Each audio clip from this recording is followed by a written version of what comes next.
There are many various investing choices available for those looking to accumulate wealth. Only a small number, nevertheless, will provide a typical person with encouraging outcomes. You see, novice investors all too frequently fantasize about making amazing trades and becoming wealthy overnight. But this is typically just a dream and not a reality. For newcomers, starting is actually the hardest part, and this initial step compromises picking the appropriate fund to invest in. As a result, I'll show you how to invest for beginners in this video by guiding you through 3 of the most well-known financial assets. If you're new to the channel, click the subscribe button below for more content that will change your life.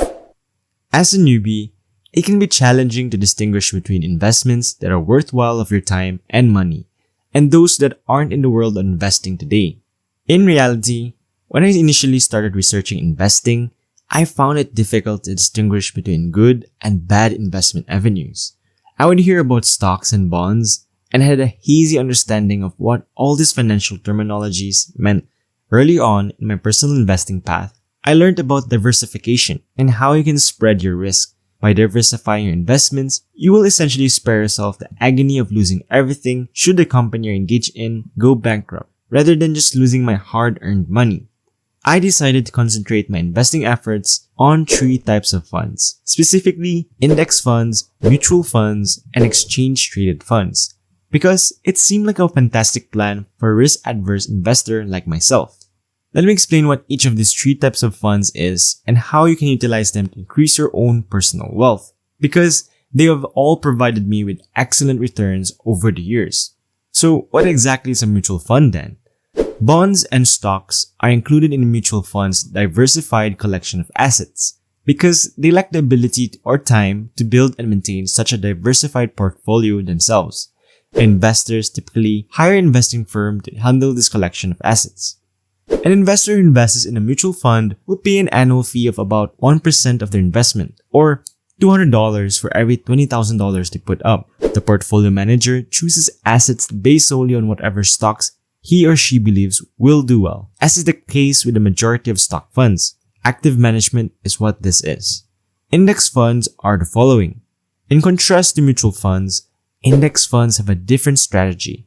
The portfolio manager in this instance purchases all the stocks in a specific index, rather than only selecting the firms they think will do well. Examples are the Russell 2000 Index of small stock businesses, or the Standard & Poor's 500 Index of stocks from large companies.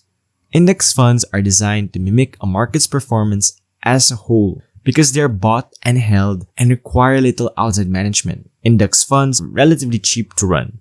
For instance, the annual investment fee for the Schwab S percentage P 500 Index is 0.02%. For example, a $2 fee added to every $10,000 invested. By definition, if you hold all the stocks in the market, the only profit you will see is the market average for that market. So, someone who is unfamiliar with the stock market, this could seem unpleasant. Yet, many seasoned investors find it to be enticing. According to studies, it is difficult for funds to maintain a competitive edge in the market due to the high costs associated with active management as well as the difficulty in reliably predicting which stock would perform well or poorly. This is a significant benefit of index funds compared to mutual funds. Exchange-traded funds or ETFs are the last option.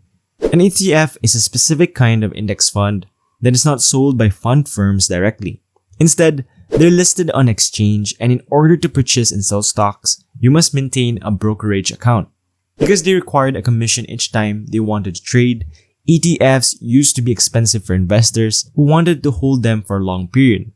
The fact that many online brokers now give their consumers free trades on stocks and ETFs has begun to modify this in recent years though.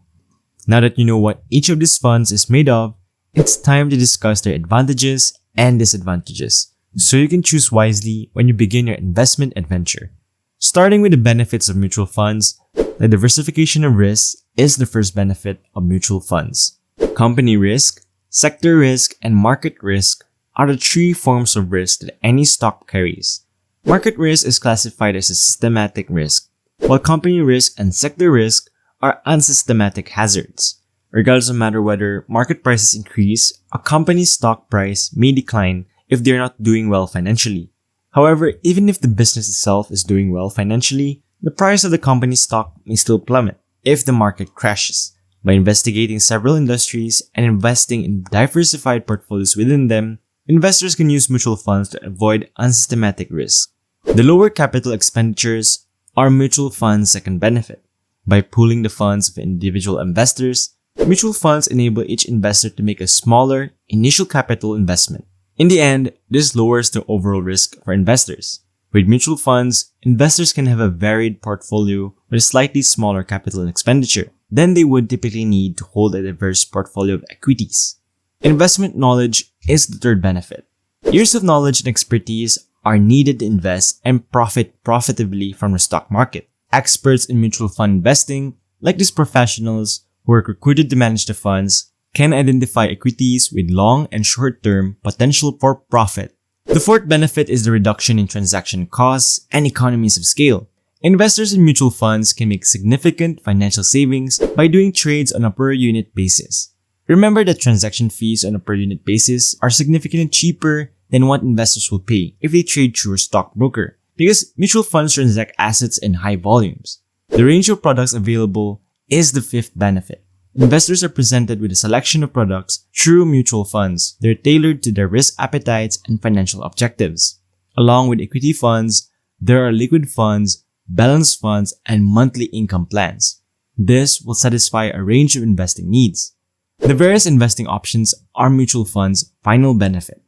Mutual funds offer investors a benefit in terms of investing and withdrawal flexibility. Investors have a variety of investment options at their disposal, including lump sum, systematic investment plans, and systematic transfer plans from other mutual fund schemes. The growth option of mutual funds is available to investors who are looking for compound returns over the long term.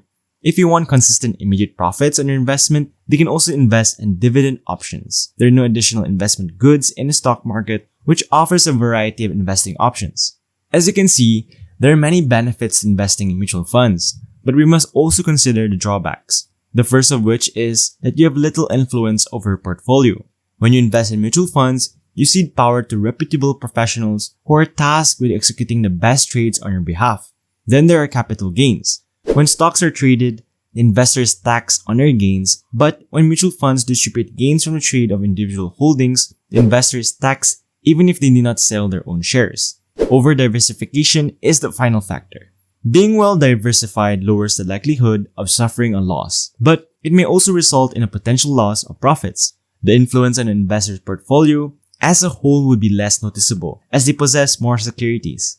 Moving on, the top 3 reasons for investing in index funds are shown below. The broad range of diversification comes first. Your portfolio can be highly diversified with index funds, putting your money in a variety of baskets. You only lose a few eggs if one of these baskets collapses, giving you the opportunity to diversify and reducing the likelihood that you would lose all of your investment. The low prices are the next factor. There is something called an expense ratio. For those unfamiliar with the subject, all fund holders are required to pay an annual fee known as an expense ratio. This is typically a very modest amount of money and represents a percentage of the investment's overall assets. As an illustration, if you place $1,000 in a mutual fund with a 1% fee ratio, you would have to spend $10 a year to hold it. The return in comparison to actively managed funds is the last factor. History has shown that even the portfolio managers with the greatest experience and expertise cannot create actively managed mutual funds that outperform index funds. Only 23.51% of people in the last 5 years, according to research, do better than the S percentage P funds of actively managed mutual funds.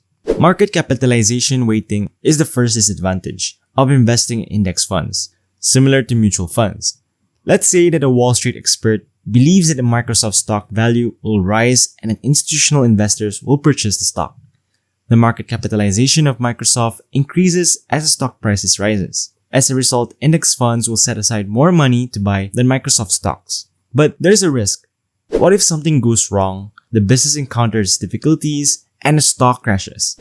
Professional investors would purchase it as soon as possible to reduce losses. But index funds, which act as a robot and buy Microsoft shares on your behalf, will lose money as the stock's value drops. The second is that you could not fully comprehend the companies in which you're investing. When you ask a typical American index fund investor which firms their retirement account is invested in, they're likely left scratching their heads. Given that they aren't actively buying or selling their equities, this is to be expected. In reality, this contributes to index funds' final flaw, which is their lack of responsibility. Over the next 10 years, it is predicted that robot index funds will make up more than half of the American stock market. The terrible issue is that if everyone owns a small portion of each business, who will be responsible for holding people accountable when the time comes? Here are the benefits and drawbacks of using ETFs, which are last but not least. The first benefit is the trading and flexibility it provides. ETF trading is nearly instantaneous and the trader can swiftly transfer funds between various asset types. The diversification of the portfolio and risk management comes next. ETFs have grown in popularity throughout time, and they are now widely traded on almost all of the world's major asset classes and currencies. This applies to the Australian dollar, British pound, and Japanese yen and Australian dollar.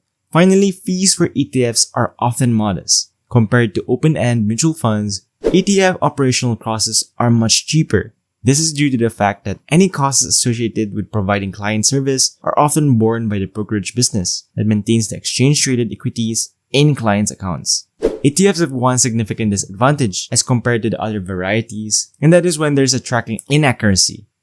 You must be certain of the underlying security an ETF is tracking before you purchase it. There will be some tracking inaccuracies after this is finished, which you must accept. This eventually means that the performance of the ETFs is different from that of their underlying equities or benchmark. Tracking mistakes can occur for a variety of reasons, including timing mismatches, which one of these is to rebalance the underlying bids and offers in the portfolio. By comparing the ETF's tracking error to their benchmarks over the last few years, you may defend yourself against this.